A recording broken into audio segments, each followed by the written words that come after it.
സംസ്ഥാനത്തെ judicial സർവീസിലുള്ളവർക്ക് 2024 July മാസത്തെ 3% ക്ഷാമബത്ത അനുവദിച്ച സർക്കാർ ഉത്തരവിലൂടെ വീണ്ടും സിവിൽ സർവീസിനെ 2 തട്ടിലാക്കുകയാണ് സർക്കാർ ചെയ്യുന്നതെന്ന് NGO അസോസിയേഷൻ സംസ്ഥാന പ്രസിഡന്റ് ചവറ ജയകുമാർ പറയുന്നു. അനുവദിച്ച ക്ഷാമബത്തയുടെ കുടിശ്ശിക പണമായി നൽകുമെന്നും ഉത്തരവിൽ പറയുന്നുണ്ട്. 50% നിന്ന് 53% വർദ്ധിച്ചപ്പോൾ സംസ്ഥാന സർക്കാർ ജീവനക്കാർ ഇന്നും 11ാം ശമ്പള പരിഷ്കരണത്തിന്റെ ഭാഗമായി ലഭിച്ച അടിസ്ഥാന ശമ്പളത്തിന്റെ 12% ക്ഷാമബത്ത മാത്രമാണ് ലഭിക്കുന്നത്. 2024 ജൂലൈയിൽ സംസ്ഥാനത്തെ സർക്കാർ ജീവനക്കാരുടെ ശമ്പളം പരിഷ്കരിക്കേണ്ടതാണ്. എന്നാൽ നാളിതുവരെ ശമ്പള കമ്മീഷനെ വയ്ക്കാൻ പോലും ഈ സർക്കാർ തയ്യാറായിട്ടില്ല.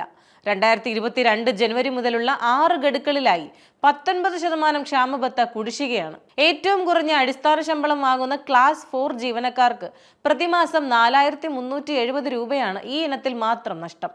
മാസ്റ്റർ സ്കെയിലിൽ ഉയർന്ന ശമ്പളം വാങ്ങുന്ന ജീവനക്കാർക്ക് പ്രതിമാസം 31,692 രൂപ നഷ്ടപ്പെട്ടുകൊണ്ടിരിക്കുന്നു. 2024 ഏപ്രിലിലും ഒക്ടോബറിലും ജീവനക്കാർക്ക് അനുവദിച്ച കുടിശ്ശികയുണ്ടായിരുന്ന 5% ക്ഷാമബത്ത ഉത്തരവിൽ 78 മാസത്തെ മുൻകാല പ്രാബല്യം അപ്രത്യക്ഷമായി. മാസ്റ്റർ സ്കെയിലിൽ 23,000 രൂപ അടിസ്ഥാന ശമ്പളം വാങ്ങുന്ന ഒരു ഓഫീസ് അറ്റൻഡന്റിന് 49,815 രൂപയും, ഒരു ക്ലർക്കിന് 57,105 രൂപയും, ഒരു ഹെഡ് ക്ലർക്കിന് 84,501 രൂപയും തുടങ്ങി ആ സ്കെയിലിലെ ഉയർന്ന ഉദ്യോഗസ്ഥന് 3,25,260 രൂപയുമാണ് ഈ ഉത്തരവിലൂടെ സർക്കാർ പിടിച്ചെടുത്തത്.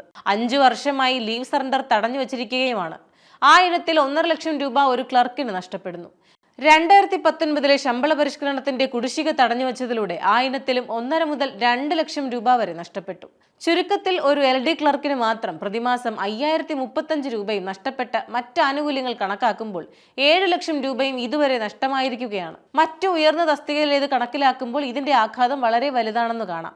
ഓരോ ജീവനക്കാരിൽ നിന്നും ഭീമമായ തുകയാണ് സർക്കാർ കൈയടക്കി വെച്ചിട്ടുള്ളത്. ദൈനംദിന ജീവിത ചെലവുകൾ കൂട്ടിമുട്ടിക്കാൻ ജീവനക്കാർ പെടാപ്പാട് പെടുമ്പോൾ അവരെ ഇളിഭ്യരാക്കുന്ന ഇത്തരം ഉത്തരവുകൾ സർക്കാരിന്റെ ചിറ്റമ്മ നയമാണ് വ്യക്തമാക്കുന്നത്.